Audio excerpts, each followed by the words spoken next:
নতুন করে স্বাধীন ফিলিস্তিনি রাষ্ট্র গঠনের বিরোধিতা করেছেন দখলদার ইসরায়েলের প্রধানমন্ত্রী বেনিয়ামিন নেতানিয়াহু।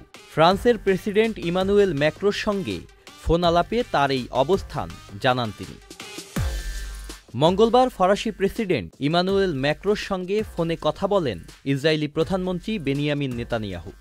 ফোন আলাপের পর ইসরায়েলি প্রধানমন্ত্রীর দপ্তর থেকে প্রকাশিত এক বিবৃতিতে জানানো হয়, নেতানিয়াহু বলেন, আলাদা ফিলিস্তিনি রাষ্ট্র গঠিত হলে তা হবে সন্ত্রাসের জন্য একটি বিশাল পুরস্কার। ৭ অক্টোবর হামাসের হামলার পর কোনো ফিলিস্তিনি কর্মকর্তা এর নিন্দা জানাননি। এমন পরিস্থিতিতে আলাদা রাষ্ট্র গঠন করা মানেই সন্ত্রাসবাদকে পুরস্কৃত করা। গত সপ্তাহে ফরাসি প্রেসিডেন্ট ঘোষণা দেন, আগামী কয়েক মাসের মধ্যে ফ্রান্স ফিলিস্তিনিকে স্বাধীন রাষ্ট্র হিসেবে স্বীকৃতি দেবে। এরই প্রতিক্রিয়ায় ফোন করেন নেতানিয়াহু।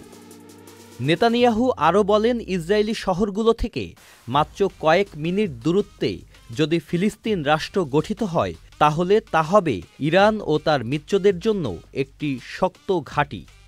তিনি আরও জানান, স্বাধীন ফিলিস্তিনি রাষ্ট্রের বিরোধিতা করা তার দীর্ঘদিনের রাজনৈতিক নীতি।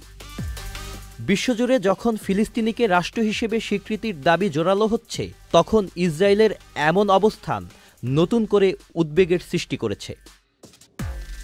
Sajid Abdullah, channel I.